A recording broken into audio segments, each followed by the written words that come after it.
Well, I'm Pastor Josh. I just want to thank you so much for joining us this morning. Whether you have attended here your entire life or today is your very first time, thank you for joining us this morning. And we are glad to worship together and to have you be here. We are continuing our series on Sabbath. And I know many of you have been here all throughout the series, so some of this will sound repetitive. But we recognize many people haven't been here every single week. And so we would just want to kind of catch you up a little bit on the series that we're in. Sabbath has traditionally been something that I've kind of avoided. I haven't really liked to talk about it. It's something that, as I shared, I don't feel like I'm an expert on it, and I don't necessarily feel like I live it out very well. And over the course of this month, God has really spoken to me and has, I believe, begun to grow me in this area to think about what should Sabbath look like in 2023 here in New Albany, Ohio, for me. What does that look like? And so I'll be the first to say to you this morning, as I shared, nothing I say will come from a place of judgment. Trust me, I do not judge you in any way, shape, or form. In fact, for myself, there are many things I'm contemplating and wrestling with on how I've lived out the Sabbath in my own life. As a reminder, we've talked about there are four movements, if you will, four things that are a part of the rhythm of Sabbath. The first one being stop, then rest, delight, and worship. But we talked about how it begins with stopping, that we live in a crazy culture, hectic, fast-paced. And I may be as guilty as about anybody in the room. If we are to partake in what God offers us, the gift of Sabbath, we have to first stop. We have to cease. And at its most basic definition of the word Sabbath is that concept of stopping or ceasing. But from there we talked about then what do we do? Okay, we stop. Now what? So then we moved on to talk about what rest. And that's not simply just about physical rest, although there's an element of that. But it's really this idea of rest for our souls. That as a person, we become weary as we go through this life. As we go through the work week, as we journey through life, we get weighed down and our souls become weary and we need to find rest. And the good news is that Jesus said, those of you who are weary and heavy laden, come to me. I will give you rest for your souls. Take my yoke upon you, for my burden is easy and my yoke is light. You see, what God invites us into is not more rules. He doesn't invite us into carrying something else that's heavy. Instead, He invites us into the gift of Sabbath, of ceasing, of not being a slave to Egypt any longer. Some of you that were here will know what I'm talking about there. That we're not slaves to consuming more, to acquiring more, accumulating more, to being more, accomplishing more. We don't have to be slaves to that any longer. Instead, God, as He called His people out of Egypt, He called them so they could Sabbath, so they could rest. As slaves, they worked 7 days a week from dawn to dusk, never ceasing. Last week, Pastor Joe shared a great message about delighting, the third movement within the idea of Sabbath, that we begin when we cease, when we stop, when we rest, we then begin to have the ability to take delight in something. I was thinking about that reality. It has taken me going on vacation to different places and seeing sunsets elsewhere to realize that, do you know, it's the same sun that sets here as sets in the Caribbean. Did you know that? I didn't know that in my life until I went to the Caribbean and then came back and realized it's the same sun. And in fact, we have some amazing sunsets here in Ohio, especially when there's a few clouds, not too many, but a few. And it's amazing to see God's handiwork. But what I realize is that in my normal everyday life here, I'm too often too busy to pay attention. I don't delight in the things around me because I don't stop, I don't rest, and therefore I can't delight. But that all really points to the fourth one, and it's the fourth one that we're going to talk about today. And we probably can't really do it if we don't do the others, but if we just do the others and don't do this one, then I'm not sure that we've really understood what Sabbath is about. You see, this fourth movement is about worship. And all of these elements work together, one after another, helping us to achieve the next. It's really hard for us to worship God when we're going 1,000 miles an hour, when we're thinking about 1,000 other things. One of the enemies of worship on a Sunday morning is thinking about all that you haven't got done that you still need to get done before tomorrow. I'm not going to ask you to raise your hand. I don't want anybody. But how many of us, if we're honest, we struggle? Right now we're thinking, oh man, we've got 12 things on our minds right now. This idea of Sabbath points us towards worshiping. For so many of us, though, the weekend, and this is probably either the best example or the worst example, but for so many, the weekend is a weekend and there's no element of Sabbath to it. It's days off of work, maybe for many, not all, that we have maybe a day of rest somewhere on the weekend, but that isn't necessarily what Sabbath is about. Sabbath is more than simply just stopping or resting. And for so many of us, Saturday and even Sunday are filled with all kinds of activities. What's the typical weekend look like for you? Maybe it's grocery shopping, mowing the lawn, catching up on laundry, cleaning the house, going to sporting events, catching up on a show, binge watching something. And I could just go on and on and on. So often we are tempted to stay up late on Saturday night, to not get enough rest. And then Sunday morning, we drag ourselves to church and we think, I don't really want to go. I'm so tired. And I don't say that to browbeat you or to try to get you to come to church more. That's not my objective. But we do need to think about, if worship is important, how are we worshiping God? If worship is important, are we preparing for it? Could you imagine a player on your favorite sports team? Now, I acknowledge some in the room, you don't like any sport whatsoever, and in some ways I'm jealous. But most of us in the room have some sport that we kind of like and a team we watch. In fact, there are many people who I think are Buckeye fans but don't even like football, but they're Buckeye fans who have to watch football to support the Buckeyes because that's what they play. But each of us have a team. Many of us have a team. Could you imagine one of the players on that team not going out partying, doing all kinds of things the night before the big game? They get 3 hours of sleep. They eat like garbage that whole week. And they drag themselves in and they're like, all right, I'm ready to go. Wouldn't you be upset? You're like, man, you should be prepared. This is the big game. Why aren't you ready? Why aren't you taking care of yourself? Why aren't you well rested? Why didn't you eat what you needed to eat? I've been challenged. Do I prepare to worship God in the right way? Do I take the time? Do I stop? Do I rest? Do I begin to delight so that then I can worship God more fully? This idea of Sabbath, I want to remind you one last time, comes from Genesis chapter 2. I believe it should be on the screen. I'll be reading from the New Living Translation. So the creation of the heavens and earth and everything in them was completed. On the seventh day, God had finished his work of creation, so he rested from all his work. And God blessed the seventh day and declared it holy, because it was the day when he rested from all his work of creation. You know, it's very interesting what God did in calling, when he created the seventh day, he stopped, he ceased, and he called it holy. He declared it was holy. You know, in the ancient world, God's existed in space. If you wanted to connect with a god, you had to go to a certain place. You had to go to a mountaintop. You had to go to where they were located. They existed in space. And yet, the God of Scripture, the God of the Bible, the God that we celebrate, when he created everything, he didn't just create a place, he actually can be found in time. He declared that a day was holy, that in that day he could be found. You don't have to go somewhere to find God. You don't have to come to this, some people call it a sanctuary, some people call it a worship center. You don't have to go to a temple somewhere to find God. He's everywhere.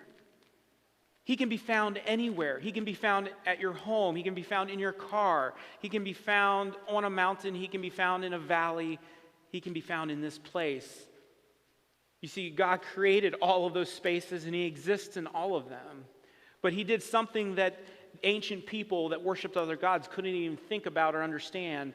God declared a day as holy, and that he can be found in not just in space, but he can be found in time as well. But oftentimes we think about this idea of holy. What does it mean to be holy? What does it mean to make a day holy? When we look at the original Hebrew, the word that we translate as holy is the word kadosh. That word kadosh kind of has several different meanings, but they're all around this idea of something that is set apart, something that is unique, something that is special. Often, those of us who maybe have been in the church for a while or grew up in the church, we've heard the word holy, and we typically associate it with a moral thing. If something is good or right, it's holy. If something is evil or bad or wrong, it's not holy. For us, it's often a moral category, and certainly there is an element of moral to that idea of holy.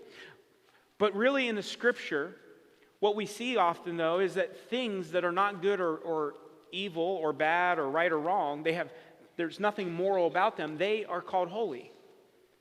What do I mean by that? The Scripture declares so many of the things that were used in the temple as being holy. Pots, pans. We can go on and on and on. A pot or a pan it's not right or wrong. It's not good or bad. It's not evil or righteous. A pot is just an object. And yet, why is that pot holy? It's because it was set apart for a special purpose. It was to be used in the worship of the Lord. And because of that, it was declared as holy. Here's maybe another example. How many of you at home, I'm just curious, are you like my family and you typically eat on plates? I'm just curious. Anybody else? Okay. Kids, do you eat on plates? It is family worship, and we love having kids in the service. I always like to say, I love to have kids in the service. I don't mind them making noise. I don't mind them moving. I mean, if they're screaming, okay, that's sometimes. But as long as we're not at the screaming level, it is fantastic to have kids in the service. I love it. So kids, thank you so much for being here. So kids, you eat on plates, right? Or at least your parents make you probably eat on plates, I imagine. And so here's what one of our plates in our household looks like.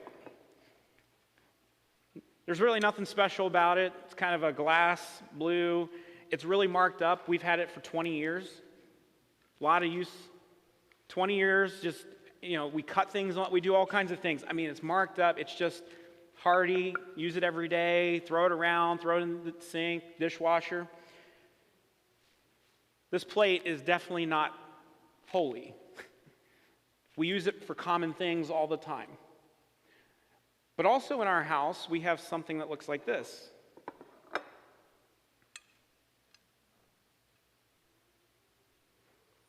Kids, do you know what this is? Adults, do you know what this is? China. A China plate. Do you think we use China every day in our house? If you do, you don't know us at all. We're lucky to use this once a year in our house. Yet, we have this thing, what's that called that you put china in? A hutch, right? If you walk in our house, we have a front dining room with a table, and behind that table is a hutch with all of the china displayed. It was Melanie's mother's china, and she was able to receive it from her, and so we have it displayed. And when do you think we use the china? For special occasions. Maybe a Thanksgiving meal with family and friends. That would be a good time to potentially use a china plate.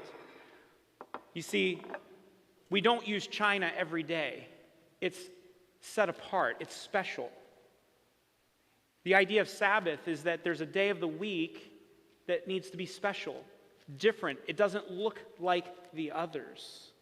As we talked about, I just want to remind you, we're not hardcore. You gotta have a Sabbath on a Sunday. We talked about that throughout the series. There are people who have to work on Sunday. There's nurses and doctors and firefighters and policemen or police people and on and on and on it goes. But everybody is invited, I should say, into the idea of Sabbath. And whether you do it on Sunday, as has been the tradition in the Christian church for the last 2,000 years, or you do it on Saturday, which is the tradition of the people of Israel, of Jews, or because of schedule or whatever, you do it at other times. And as we talked about early in the series, maybe, don't worry about where you want to get to or think you should be. Start somewhere. Do you have 3 or 4 hours in a week that you can practice Sabbath? It's not about religiously following a certain rule. It's an invitation. Sabbath is an invitation for you to experience what God has for you in your life. So this idea, God makes a day, sets it apart, declares it as holy. Just like this china is only used for certain occasions, it's special. The idea of Sabbath is special as well. In Exodus chapter 16, before the 10 Commandments are even given, we find this. Before the 10 Commandments are even given, we find this. God begins to provide food for his people, and he tells his people, gather for 6 days. Well, on the 6th day, gather extra, and it will be good on the 7th day, on the Sabbath. If you gather extra on days 1 through 5, it's going to go bad. It won't be good the next day. But on day 6, you can gather extra, and it will be good on the 7th day. So Exodus chapter 16, verse 23, Moses is speaking to the people, and it says this. He told them, this is what the Lord commanded. Tomorrow will be a day of complete rest, a holy Sabbath day set apart for the Lord. So bake or boil as much as you want today, and set aside what is left for tomorrow. Some of the people went out anyway on the 7th day, but they found no food. The Lord asked Moses, how long will these people refuse to obey my commands and instructions? They must realize that the Sabbath is the Lord's gift to you. Before the commandment was there, God put into place this principle. It was already there in Genesis 2, but here, he did it very obviously by providing manna 6 days a week, but on the 7th there was no manna, and they were to have enough from day 6, and it would stay good for day 7. Notice, what is the Sabbath? A holy Sabbath day set apart for the Lord. At its heart, the Sabbath isn't just a day of rest. It isn't just a time to stop. It isn't just a time to kind of take delight in things that you enjoy. Now, those things are good. There's nothing wrong with doing that. And those things are a part of Sabbath. But at its heart, Sabbath is a day set apart for God and our worship of him. And so one of the things to think about as we think about what does this idea of Sabbath mean for me? What does it mean for our family? What are the things that we do or don't do that either help us worship God or pull us away from worshiping God? What are the things that allow us to center our life around God? And what are the things that pull us to center our life around something that's not God? As I think about our world, as I think about my own experiences, the things that try to pull me away from being centered around God and centering my life around him and my worship of him are the need to make money, the need to accumulate things, my desire to have pleasure or be entertained. Those are some of the things that try to pull me away. And this idea of Sabbath is a day in which instead of indulging in materialism, instead of indulging or trying to achieve more so that I can have more, I have to stop, cease, and begin to rest and focus on him. For some of us, we worship God, but we really only worship him if we come to church or come to church on Sunday morning. That's the only time we worship him. But we are called not to just be people who worship or occasionally worship, but we are called to be people of worship, not just people who sometimes worship. Sabbath helps us to orient our life around God so that as we worship him on that special day, it begins to spill out and we worship him the other days as well. We worship him in different ways. Worship isn't just about singing. Now, in our setting, we most often, and kind of most specifically, we tend to worship through singing. That's something we do as we gather together.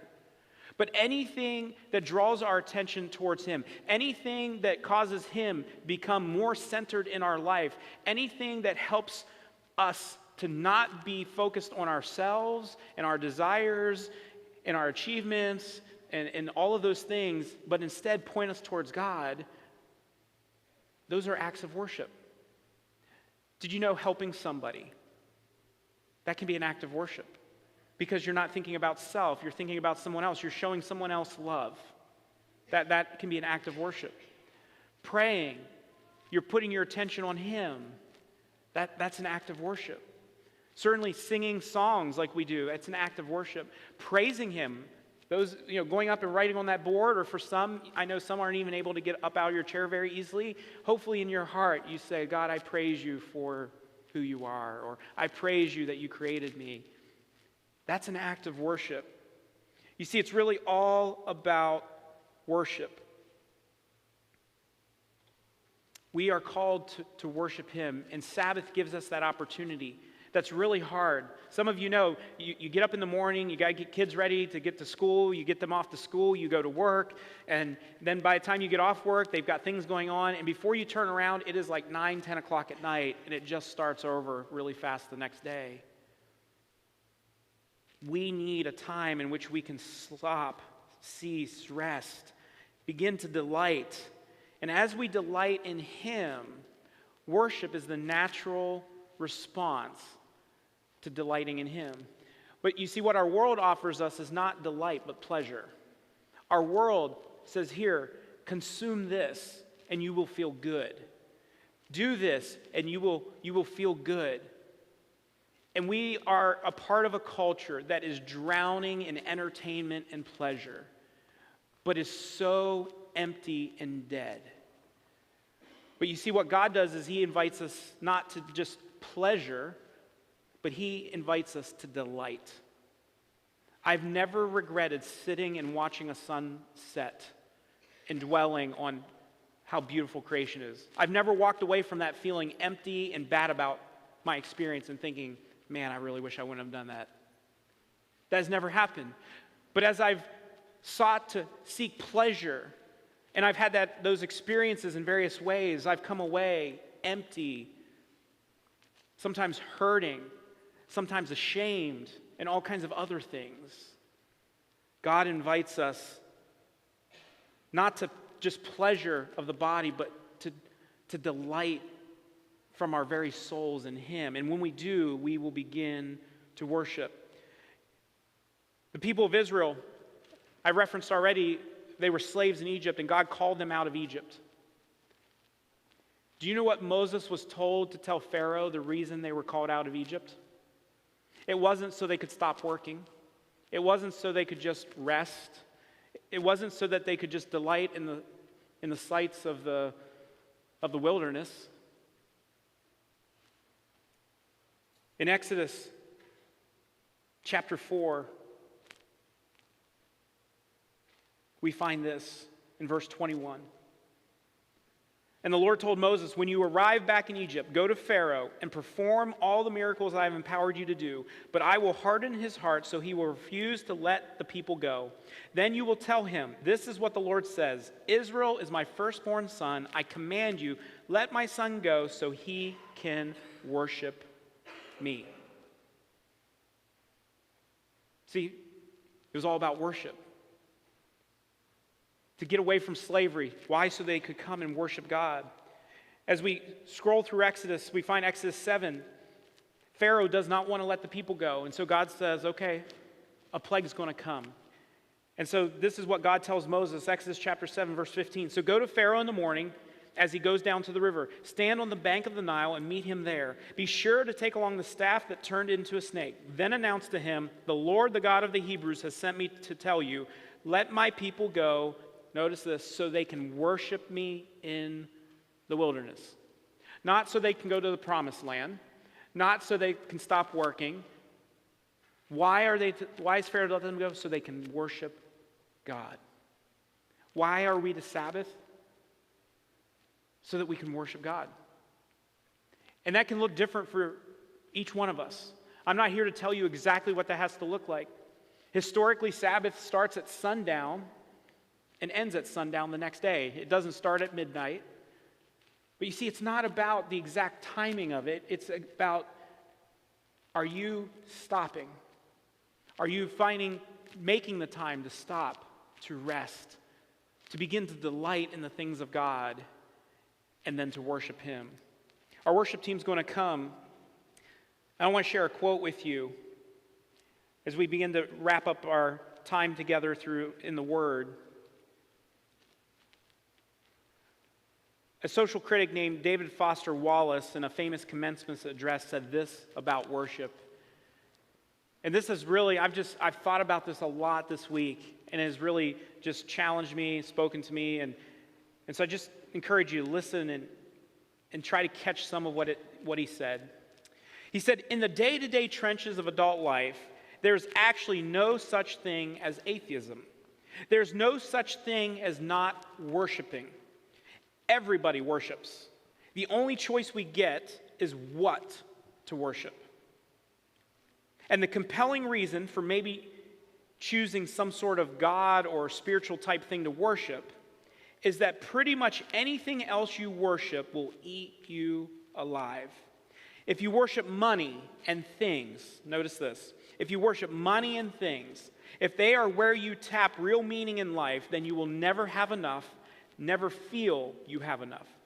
If you worship your own body and beauty and sexual allure, you will always feel ugly. And when time and age start showing, you will die 1,000,000 deaths before they finally plant you. If you worship power, you will feel weak and afraid, and you will need ever more power over others to keep the fear at bay. If you worship your intellect or being seen as smart, you will end up feeling stupid, a fraud, always on the verge of being found out, and so on and so on. And notice he says this, look, the insidious thing about these forms of worship is not that they're evil or sinful. It is that they are unconscious. They are default settings. They're the kind of worship you just gradually slip into day after day. You see, the question isn't, do you worship? The question is, what or who? Do you worship money in the pursuit of it? Do you worship the accumulation of things and wanting to be secure? Do you worship the American dream of having the house and the cars and the boat, and we can go on and on and on? Do you worship your intelligence and your intellect and how smart you are, or a certain position and how you have 500 employees or 5,000 employees? Do you worship pleasure and you seek it in various forms? Do you worship entertainment? Do you worship sports? It's okay to say ouch. We are a culture that worships sports. I'd like to sugarcoat it. I'd like to figure out how to do that. But there's no sugarcoating it. Our culture glorifies and worships sports. I'm not going to stand here before you today and tell you can't watch sports. I love sports. I love playing sports. I love watching them. But I think we need to sometimes take a step back and say, do I orient my life around God and my schedule around Him? Or do I orient my life around sports? It's amazing to me the people who show up. Did you know people show up at 5 a.m. on game day? And they've prepared for that the entire week. And they have an unbelievable spread of food. And by 7 in the morning, everything's laid out. There's a huge TV. They're there from 5 a.m. to 5 p.m.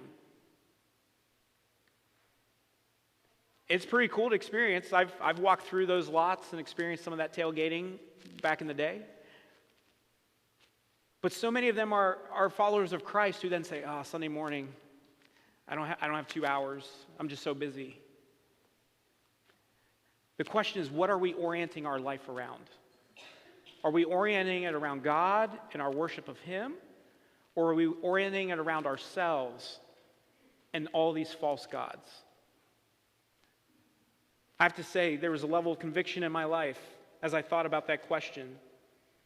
Today, will you orient your life around something, or you will orient your life around something? You will put your hope, faith, and love in something. The question is it something that has been created, or is it the Creator?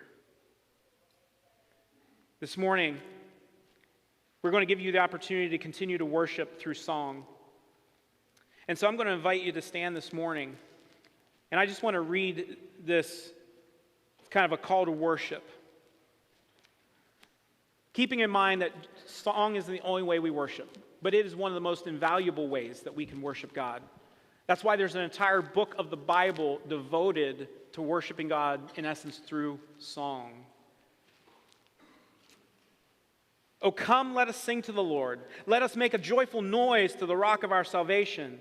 Let us come into His presence with thanksgiving. Let us make a joyful noise to Him with songs of praise. For the Lord is a great God and a great King above all gods. In His hand are the depths of the earth. The heights of the mountains are His also. The sea is His, for He made it, and His hands formed the dry land. Oh, come, let us worship and bow down. Let us kneel before the Lord our Maker. For He is our God, and we are the people of His pasture and the sheep of His hand. This morning, will you join me in worship? Worship from the heart.